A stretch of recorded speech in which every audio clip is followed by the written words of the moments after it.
Hey guys, I am here with Gary, who just won the Brisbane Regionals here in Australia. So first of all, congratulations, Gary. Second of all, talk me through what you're playing. I'm playing Kit, and the name is Zero Damage Style Kit, inspired by Team Sleep for King. And basically, the main point of the deck is you try to contest the board, and when you win the board, you go for life. And then Yamato is there to attack and manage the life when their hand size is low. But you shouldn't really like count on her all the time. If she's there, she's there. Contest the board, putting on the law instead of Yamato is more important than anything else. Yeah, nice. So, talk me through some of the ideas behind it. So you've got all the Bonnies, all the Momos, and the Rizos to draw cards.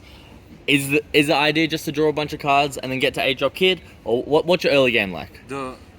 Depending on what's the matchup like, but if you're, for example, fighting red or green, you really want to take the damage early and then build your board and then protect the Kid when you drop it down. But if you're playing decks like Smoker, Kaido, you can't do that game plan anymore because they could just clear your Kid really easily. So you have to really go aggressive for their life. Yeah, nice. So against red, how screwed are you if you just take your life and then you get Otama Jet pistoled? It really depends on how ready you are. If, for example, if I call the Kid, you have to play around the Otama Jet pistol unless their hand size is really low. That's how I personally feel. And if they really Otama Jet pistol, just make sure when you play down a Kid, even if they do that, you won't die, and then you just play another Kid next turn to stabilize it. Because it takes 2 cards out of them to actually kill this Kid.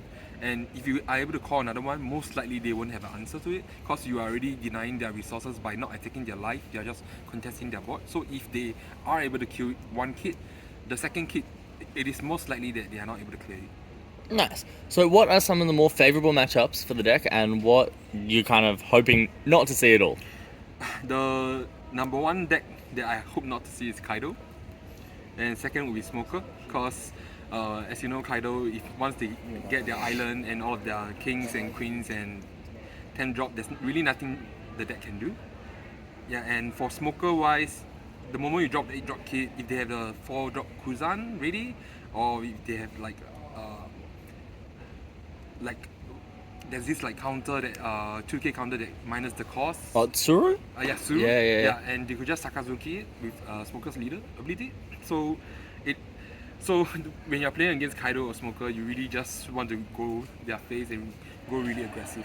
But of course, contest their board. If, for example, if they drop the Borsalino, you got to kill it. And if they, for example, for Kaido, if they drop Queen, you need to try to kill it too. Because if not, those blockers up there are not going to let your attack go through.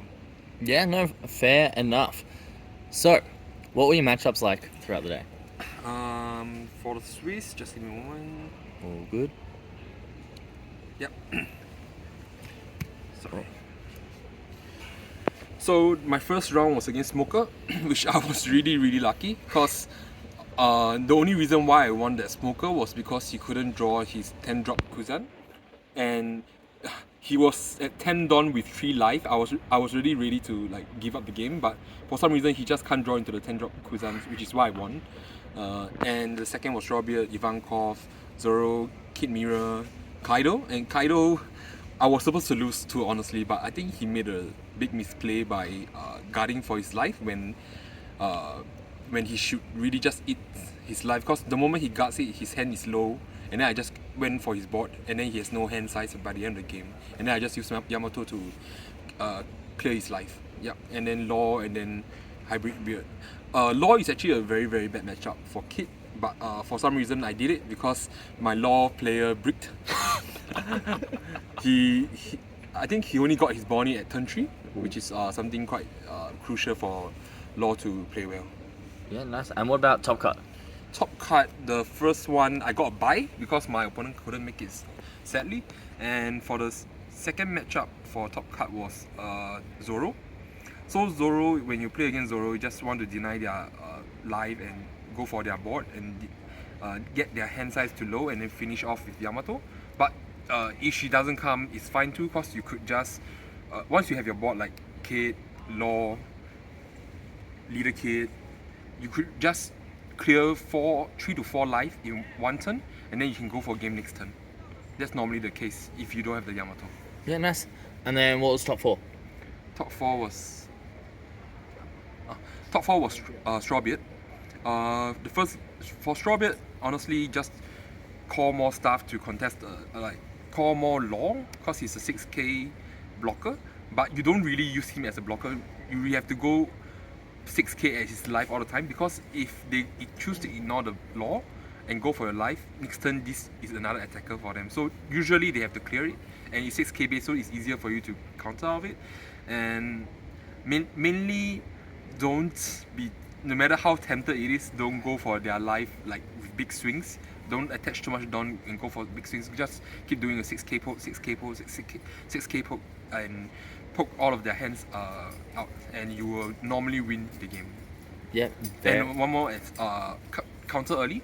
Yep. Like if his white beard is only swing for 6k, I would normally just throw a 2k counter out, because every attack to life is important to whitebeard. So I will try to counter early if I have the cards. If I need more cards, I will just take the life. Yeah, no, very good. And then what was the finals? Finals was against Luffy, piloted by Mr. Noel Lim. And the only reason, I know it all sounds so lucky, but the only reason I won was because for all 3 matches, he didn't see a single whitebeard. That's the only reason. Because honestly, this deck against Luffy is much tougher than against Zoro, because Luffy has the extra Dawn they can use, and they have like Mask Deals and they have Robins to clear your small blockers. So yeah, that's about it. He didn't draw his whitebeard, and I was lucky. Yeah, nice, very good. And I noticed a couple things. One, you're not running any Okiku or any of the 4-drop Yamato.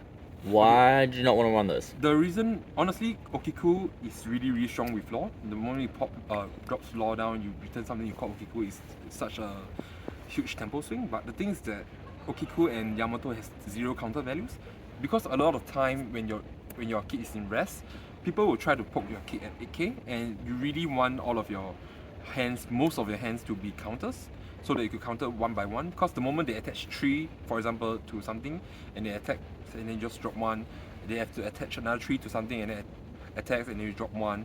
It's like, if you don't have the counters in your hand, your kid would just die really easily if they choose to do a 8k swing at you. Yeah. Yeah, nice, very good. Is there any other things you want to say, or any shout outs you want to give? Yep. I want to give a shout out to my testing buddy, G-Day TCG. That's his YouTube channel, and Maverick. So I basically bought all my cards from him, and he's the one that has been testing with me most of the time. And lastly, I want to give a shout out to Team Seafood King, as I'm their patron subscriber, and I'm not trying to brag or anything, but I only started this game 1 month ago, and I think the only reason why I did so well was because I subscribed to their Patreon, and I read every single article that they have, because when you are playing One Piece, obviously you need to know what the opponent is doing to play well, so you have to play around it. So you have to read every single article that they write and know what kind of when, for example, against Smoker, against Kaido, what do they not like and what do they like. So you just got to do stuff that they don't really like. and of course, please subscribe to it. And if you do subscribe to it, really read every single details that they write, because they have put in so much effort to write the articles, and every single details they put in is very important. Especially, I personally feel, especially the part where they write down on cards taken into consideration. So they will always give, not only will they give the list, they will actually give like how do you play against which matchup, and then they also give you like insights on what other cards they might or might not replace it, and why they choose not to play some cards. You got to read every single one, because Team Seafood King, they are playing the Japanese meta, and so they are already like 3 months ahead of English meta, so they already know what's going on in that meta and what's good and what's not. So it saves me a lot of trouble. Like you said, Okiku and Yamato, I chose not to play because in their consideration, they did say that you need more counters values from your hand. So I actually saved a lot of time by not playing cards that doesn't work. So I think that's the main reason why I think I did well, I guess. Yeah, well, thanks so much for doing this. And once again, everyone, the Seafood King's stuff is in the description, so make sure you go subscribe to their Patreon. And Mav's YouTube will also be there. Make sure you subscribe to his YouTube channel. I hope you guys enjoyed. And once again, congratulations, Gary. Thank you. You got the beautiful serial Luffy, and you did amazing with a great deck. Thank you.